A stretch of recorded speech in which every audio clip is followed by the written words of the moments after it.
오늘은 출애굽기 17장 1절에서 7절의 말씀으로 장성한 신앙 이런 제목으로 은혜를 나누고자 합니다. 탈무드에 이런 이야기가 있어요.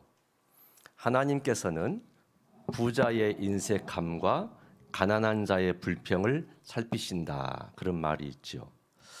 그 한 선교사님이 꿈이 없는 사람 이런 책을 냈는데 그 책에 이런 이야기가 있어요. 우리는 가난하면 하나님을 원망합니다. 병들면 하나님을 원망합니다. 부모님이 이혼했다고 원망합니다. 직업을 잃어도 하나님을 원망합니다. 왜 이렇게 하나님을 원망하는 것일까요? 하나님의 약속을 믿지 않기 때문입니다. 말로는 하나님의 약속을 믿는다고 하지만 실상은 믿지 않고 있는 것입니다. 성도 여러분, 올림픽에서 가장 꽃이라는 경기는 마라톤이잖아요. 마라톤 선수들은 매일같이 고통스러운 훈련을 합니다. 그러나 그들은 고통스럽다고 원망하지는 않습니다. 왜 그렇죠? 메달을 따는 것을 목표로 삼고 훈련하기 때문입니다. 그러나 그 꿈은 불확실한 꿈입니다. 실제로 경기에 나가서 메달을 따게 될지 딸 수 없을지 경기해봐야 알잖아요. 그러나 우리 믿는 사람은 확실한 꿈이 있습니다. 예수님을 믿는 자에게는 영원한 천국이 있기 때문입니다. 그럼에도 우리는 하나님을 원망합니다. 그 이유가 무엇이죠? 하나님의 약속을 믿지 못하기 때문입니다. 오늘 본문의 이야기는 바로 택함을 받은 출애굽한 백성들의 이야기인데 바로 그런 이야기입니다. 이들은 애굽의 노예살이에서 심한 고통을 받았습니다. 하나님의 순전한 은혜로 말미암아서 해방이 되죠. 홍해를 건너서 광야로 나오게 되었습니다. 광야에 사는 게 아닙니다. 광야는 젖과 꿀이 흐르는 가나안 땅에 가는 도중의 과정일 뿐인 것이죠. 하나님께서는 이들과 언약을 맺습니다. 나는 너희의 하나님이 되고 너희는 나의 백성이 된다라고 하는 언약을 맺죠. 그리고 말씀하시기를 내가 너희를 약속의 땅, 젖과 꿀이 흐르는 가나안으로 인도하리라, 이렇게 약속하십니다. 이제 그들은 하나님께서 약속하신 젖과 꿀이 흐르는 가나안에 들어가면 됩니다. 광야는 그 가는 도중의 과정이라는 거죠. 광야에서 만나는 한낮의 더위, 밤중의 추위, 때로 그들이 먹고 싶은 것을 먹지 못하는 것, 이런 먹는 문제, 물이 없어서 때로 목이 말라서 어려움을 당하는 그런 문제, 광야의 길을 가는 도중에 이러저러한 힘들고 어려운 일을 경험할 수가 있습니다. 그러나 이러한 고통은 잠시 광야길을 지나가는 과정일 뿐입니다. 하나님께서 인도에서 마침내 젖과 꿀이 흐르는 가나안으로 인도하겠다라고 말씀하셨기 때문에 견디면 됩니다. 그것은 다 과정이라는 것이죠. 하나님의 함께하심, 인도하심을 믿고 그저 순종하고 주님만 의지하고 살아가면 되는 과정일 뿐이라는 거죠. 이게 광야의 길입니다. 그러나 그들은 영이신 하나님이 눈에는 보이질 않기 때문에 믿지를 못합니다. 금송아지를 만들기도 합니다. 하나님의 약속의 말씀도 믿지를 못합니다. 광야는 단지 약속의 땅 가나안을 향해 가는 과정일 뿐인데도 계속해서 크고 작은 고통이 찾아오기만 하면 불평하고 원망을 쏟아놓지요. 왜 그럴까요?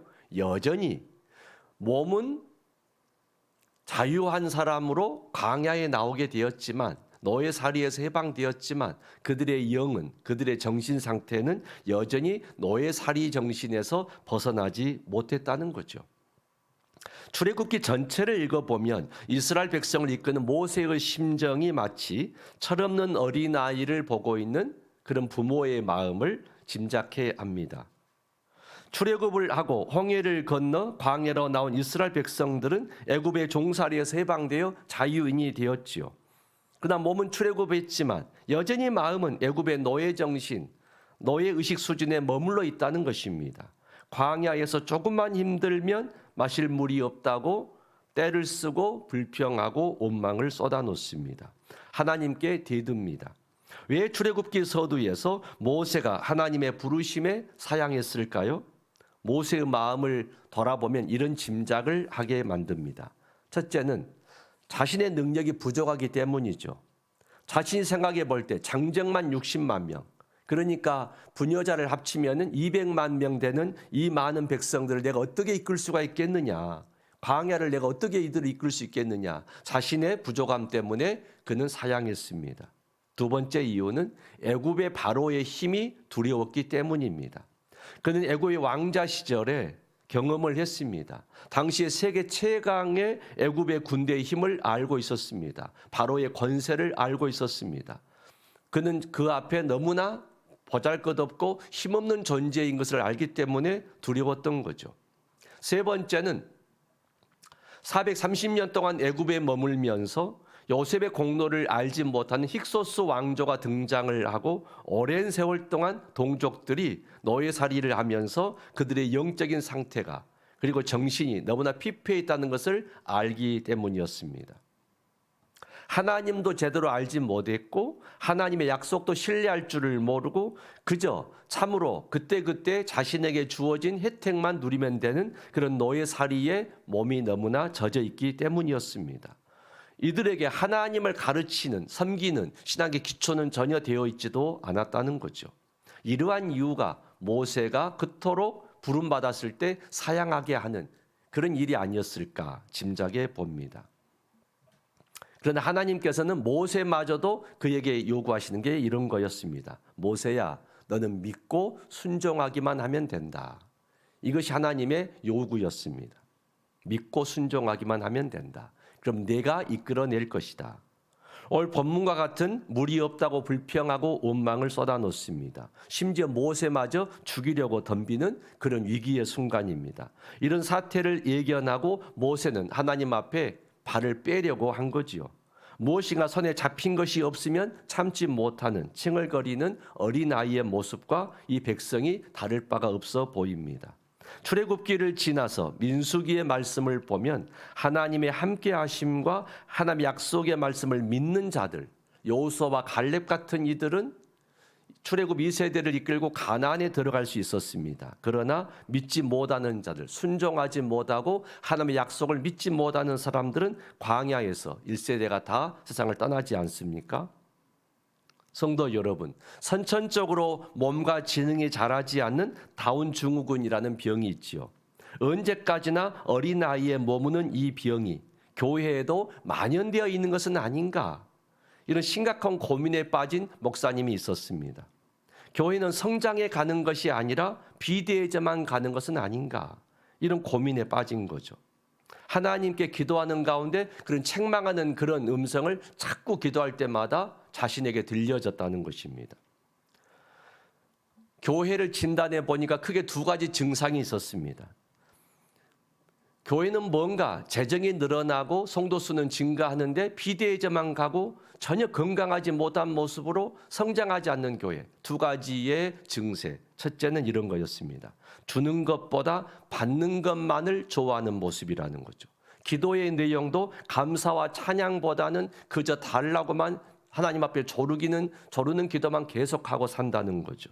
두 번째는 주의 일을 해야 하는데 주의 일꾼이 없다는 사실입니다.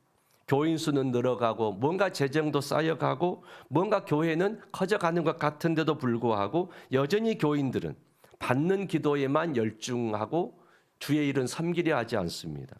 그래서 목회자의 하는 일은 결국 우유병 데우는 일에만 항상 매여가지고 하루하루 살아가는 것이죠. 몇 년이 지나도 교회 모든 일은 목회자의 어깨에만 다 쥐어져 있습니다. 사도 바울의 말대로 자신은 도의 초보만을 너희에게 가르치고 있노라 했던 것처럼 참으로 탄식하게 합니다. 이런 말씀이 성경의 여러 곳에 등장을 합니다. 교회마다 교회의 단계 과정에 하나가 어린아이 같은 단계가 있다, 그런 이야기 아니겠습니까? 히브리서 5장 12절에서 14절의 말씀입니다. 우리 성경 한번 같이 읽어보실까요? 때가 오래되었으므로 너희가 마땅히 선생이 되었을 터인데 너희가 다시 하나님의 말씀의 초보에 대하여 누구에게서 가르침을 받아야 할 처지이니 단단한 음식은 못 먹고 젖이나 먹어야 할 자가 되었도다. 이는 젖을 먹는 자마다 어린아이니 의의 말씀을 경험하지 못한 자요 단단한 음식은 장성한 자의 것이니 그들은 지각을 사용함으로 연단을 받아 선악을 분별하는 자들이니라. 아멘. 우리 교회에 교회학교 아이들이 있죠. 지난 성탄 발표회 때 아이들의 성탄 발표회를 통해서 얼마나 웃고 박수를 치고 함께 기뻐했습니까? 자랑스럽지요. 이들이 성장해서 언젠가는 청년들이 되고 어른이 될 것입니다. 이들이 훗날 성장해서 교회를 섬기는 큰 일꾼들이 될 것이고 또 나라와 민족을 위한 큰 일꾼들로 성장할 것입니다. 이처럼 아무리 사랑스러운 자녀라 할지라도 기쁨이 되는 것은 자라고 있기 때문입니다. 만약 아이가 자라지 않는다면 그것은 부모의 근심과 걱정거리가 됩니다. 교회도 마찬가지입니다. 교회는 반드시 신앙적으로 장성한 교회가 되어야 합니다. 장성한 교회의 특징이 무엇이겠습니까? 첫째는 베풀고 섬기는 교회입니다. 주는 것을 기뻐하고 주는 것을 즐거워하는 신앙으로 살아가는 거죠. 신앙의 기쁨과 신앙의 경지는 어디에 있느냐 하면은 그리스도의 장성한 분량에 이르는 것입니다. 지금 우리 교회는 건축 후에 건축 부채를 많이 갚았지만 여전히 가지고 있습니다. 재정적으로 기본적으로 아끼는 마음이 있어야 하는 것이지요. 그러나 성경의 말씀은 그럼에도 불구하고 주고 베풀지 않으면 자라지 못한다라는 것입니다. 내 손에 쥔 것을 내놓지 않으면 하나님의 새롭게 주시는 은혜를 잡을 수가 없는 거죠. 손에 뭔가를 쥐고 있는데 더 크고 더 놀라운 주의 은혜를 어떻게 새롭게 붙잡을 수 있겠습니까? 빈손이 되어야 잡을 수가 있는 거죠. 결국 베풀고 줌으로 내 손이 비어지지 않으면 새로운 은혜를 받을 수가 없으므로 성장은 멈추기 마련입니다. 예전에 목회하면서 매월 경로당을 섬기고 어른들을 섬겨드리고 노인대학을 통해서 지역의 많은 어르신들을 섬겼던 적이 있습니다. 매주마다 식사를 대접하고 또 차 운행을 하고 봄소풍 가을 대축제를 열고 또 졸업생들을 모시고 졸업여행을 다녀오고 많은 일들을 했습니다. 교회 재정을 지역을 위해서 쓴 것이죠. 그때에 참으로 의문을 가지고 또 뭔가 반대하는 분도 사실은 있었습니다. 그러나 세월이 지나 돌아보니 그때 당장은 몰랐지만 힘들고 어려운 여건 속에서도 지역을 섬기고 지역의 분들을 위해서 손을 내밀어서 구제하고 봉사하고 섬겼더니 이게 실마리가 되어가지고 수많은 일자리가 만들어지고 인적 자원이 교회에 차고 넘치게 되고 물적 자원도 풍성해진 축복이 왔구나 하는 그런 생각이 분명히 듭니다. 두 번째는 일꾼이 길러지고 재생산되는 교회가 되어야 합니다. 주님께서 제자들에게 마지막 당부하시는 말씀이 있었죠. 그게 이 시대에 우리를 향하신 당부이기도 합니다. 주님의 위대한 명령이라고 부르지 않습니까? 마태복음 28장 18절에서 20절의 말씀 우리 같이 봉독합니다. 예수께서 나와 말씀하여 이르시되 하늘과 땅의 모든 권세를 내게 주셨으니 그러므로 너희는 가서 모든 민족을 제자로 삼아 아버지와 아들과 성령의 이름으로 세례를 베풀고 내가 너희에게 분부한 모든 것을 가르쳐 지키게 하라. 볼지어다 내가 세상 끝날까지 너희와 항상 함께 있으리라 하시니라. 아멘. 예수님의 제자들 하늘과 땅의 모든 권세를 그들에게 주셨습니다. 세상의 모든 족속들에게 복음을 전해서 이제 그들을 또다시 제자로 삼아라 하는 일을 맡기셨고 그들은 결국은 발벗고 나서서 생명 바쳐서 헌신하게 됩니다. 왜 이렇게 제자들의 삶에 영적 터닝 포인트가 일어났을까요? 주님이 십자가에 달리실 때 다 부정하고 달아나고 숨었잖아요. 비겁했잖아요. 그런데 이들이 어떻게 영적으로 변화를 받아서 생명까지 바치면서 담대하게 주님의 십자가와 부활의 복음을 전했을까요? 사도행전 1장 8절의 말씀입니다. 사도행전 1장 8절 우리 같이 봉독하시죠. 오직 성령이 너희에게 임하시면 너희가 권능을 받고 예루살렘과 온 유대와 사마리아와 땅 끝까지 이르러 내 증인이 되리라 하시니라. 아멘. 다 암송하셨죠? 네. 성령의 권능을 받아서 오순절 마가 다락방에서 120명의 초대교회 성도들이 모여서 뜨겁게 기도하는 가운데 10일 동안 뜨겁게 금식하며 기도하는 가운데 성령이 임하게 되니까 성령의 권능을 받아서 이제는 담대해졌습니다. 복음을 위해 살게 된 거죠. 주님이 가신 길 나도 가리라. 내가 어떤 고난이 있고 어떤 시련이 있고 어떤 아픔이 있어도 내가 주님 앞에 충성하리라. 이런 영적 변화가 온 것이죠.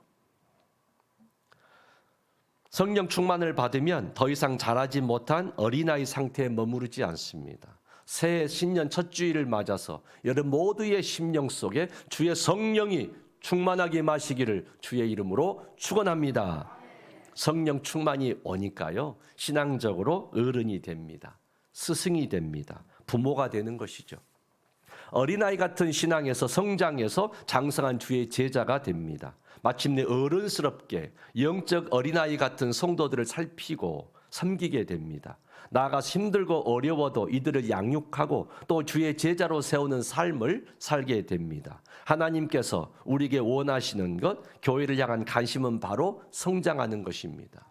여러분, 교회는 건물이 아니고 사람입니다. 올 한 해 동안 여러분의 삶 속에서 하나님의 약속의 말씀을 믿고 순종함으로 성장하는 여러분 되기를 주의 이름으로 축원합니다. 주님께서 우리에게 원하시는 것, 그리고 교회를 향해서 원하시는 것은 바로 그런 것입니다. 우리 성경 에베소서 4장 13절의 말씀, 에베소서 4장 13절 같이 봉독합니다. 우리가 다 하나님의 아들을 믿는 것과 아는 일에 하나가 되어 온전한 사랑을 이루어 그리스도의 장성한 분량이 충만한 데까지 이르리니. 아멘. 사랑하는 성도 여러분, 전에는 기도 생활을 하지 않았다면 기도 생활을 시작해 보시기 바랍니다. 전에는 성경에 관심이 없었다면 올해는 성경 통독하시고 하나님 말씀에 관심을 가집시다. 마음을 들여서 영혼 구원에 관심을 가지고 교회로 많은 영혼들을 인도해 냅시다. 하나님의 말씀을 배우는 성경 공부에 관심을 가지고 하나님을 깊이 알아가도록 하십시다. 전에는 인색했던 신앙의 몸짓을 올해는 새롭게 시도해 보시기를 바랍니다. 이런 작은 시도에서부터 신앙에 새롭게 성장하는 마중물이 될 것입니다. 새해를 맞아 장성한 신앙인이 되고 하나님께서 원하시는 건강한 교회를 우리 모두 세워 나가십시다. 주의 말씀에 순종하는 여러분에게 주의 크신 복과 도우심이 함께 하시기를 주의 이름으로 축원합니다. 할렐루야. 은혜로우신 아버지 하나님, 새해를 맞아서 우리 모두가 그리스도의 장성한 분량에 이르도록 신앙에 성장하게 하옵소서. 하나님의 약속의 말씀에 믿고 순종하고 따르게 하여 주시옵소서. 저희를 통하여 더 건강한 교회가 세워지게 하시고 저희를 통하여 하나님의 아름다운 나라를 이루어가게 하여 주시옵소서. 예수님 이름으로 기도 올리옵나이다. 아멘.